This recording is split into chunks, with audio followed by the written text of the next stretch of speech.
আগামী 29শে মে আলিপুরদুয়ার প্যারেড গ্রাউন্ডে এক জনসভায় উপস্থিত থাকতে চলেছেন প্রধানমন্ত্রী নরেন্দ্র মোদী। বিজেপি সূত্রে খবর, আগামী 29শে মে আলিপুরদুয়ারে জনসভা ছেড়ে প্রধানমন্ত্রী চলে যাবেন সিকিমের উদ্দেশ্যে। ইতিমধ্যেই প্রধানমন্ত্রীর সফরকে কেন্দ্র করে উজ্জীবিত আলিপুরদুয়ারের বিজেপি কর্মীরা। মঙ্গলবার আলিপুরদুয়ার প্যারেড ময়দান পরিদর্শনে আসেন আলিপুরদুয়ারের সাংসদ মনোজ টিগ্গা সহ আলিপুরদুয়ার জেলা বিজেপি নেতৃত্বরা।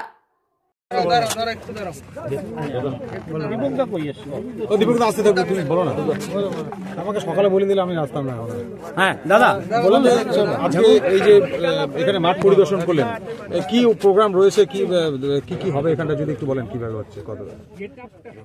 আপনারা সকলেই জানেন যে 22শে এপ্রিল পেহেলগামে যেভাবে যারা নির্দোষ লোককে সেখানে ধর্ম জিজ্ঞাসা করে মারা হয়েছে, তারপরে আমাদের অপারেশন সিন্দুর হয়েছে, তারপরে আপনারা জানতে পারেন যে 5টা ডেলিগেশন ভারত সরকারের বিশ্বের বিভিন্ন দেশে যাচ্ছেন, যাতে পাকিস্তানের যে মুখোশটা যে তারা সন্ত্রাসবাদীকে সমর্থন করে ভারতের ভিতরে পাঠায়, সেই মুখোশটা খোলার জন্য ভারত সরকার বিভিন্ন যারা দল থেকে যুক্ত আছেন তাদের লিডারশিপে কিংবা রিপ্রেজেন্টেটিভে পাঠানো হচ্ছে। আর সিন্দুর অপারেশন পরে এটা প্রথমবার যে আমাদের মাননীয় প্রধানমন্ত্রী আলিপুরদুয়ার বুকে আসতে চলেছেন আগামী 29 তারিখ। উনি আগ্রহ প্রকাশ করেছেন যে বাংলার বিভিন্ন জায়গাতে যাবেন, সেখানে আলিপুরদুয়ারকেও বেছে নেওয়া হয়েছে।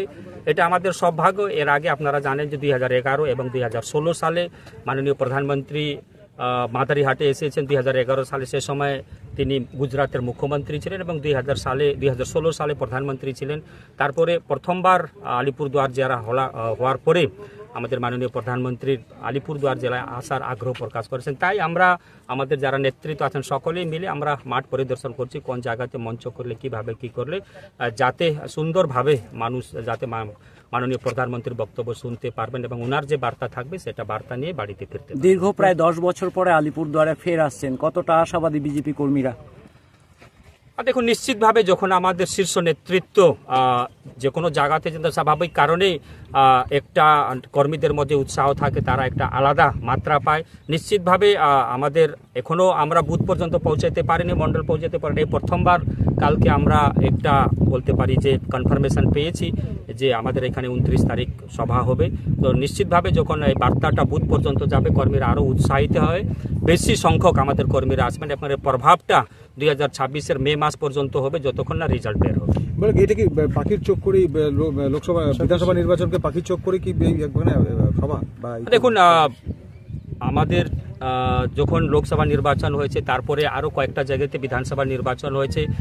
আপনারা দেখেছেন যে আমরা জিতেছি এবং কিছুদিন আগে দিল্লিতে হয়েছিল বিধানসভা নির্বাচন। সেখানেও যে কেজরিওয়াল বলেছিল যে मोदी जी को हराने के लिए और एक बार जन्म लेना पड़ेगा, मोदी जी इसी जन्म में केजरीवाल को हरा करके दिखा दिया। इस बार पश्चिम बंगाल, এবার পশ্চিমবঙ্গের পালা আছে। নিশ্চিতভাবে এখান থেকে আপনারা বলতে পারেন যে 2026-এর যে ইলেকশনের যে বিগুল বলা হয় সেটা এখান থেকে শুরু হবে। একটা বিষয় যে বিগত বিধানসভা নির্বাচনে আপনারা 5টি আসনই আপনারা জিতেছিলেন, সেই জায়গায় সেই সময় কিন্তু প্রধানমন্ত্রী নরেন্দ্র মোদী আলিপুরদুয়ার সফর করেননি বা এরকম কোনো সেই ধরনের নেতা আসেনি। এবার নরেন্দ্র মোদী আসছেন নির্বাচনকে কেন্দ্র করে, আপনার বক্তব্য অনুযায়ী তাহলে কি মনে হচ্ছে কোথাও আপনাদের সাথে তৃণমূলের একটা শক্ত লড়াই হবে বলে মনে হচ্ছে? দেখুন, লড়াই তো হবেই, আর লড়াই 1:1 হবে, তৃণমূল ভার্সেস বিজেপি হবে। আর যেভাবে আমরা 2021 সালে 5-5 জিতেছিলাম, এবারও 2026-এ 5-5 হবে এবং লোকসভায় 7-7 হবে। মানুষ মেন্টালি প্রিপেয়ার্ড আছে যে যেভাবে দুর্নীতি হয়েছে, 26,000 যারা শিক্ষক আছে তাদের চাকরি গেছে, যারা যোগ্য আছে তাদেরও চাকরি চলে গেছে এবং প্রাইমারির তো আপনারা জানেন যে সুপ্রিম কোর্টে চলছে।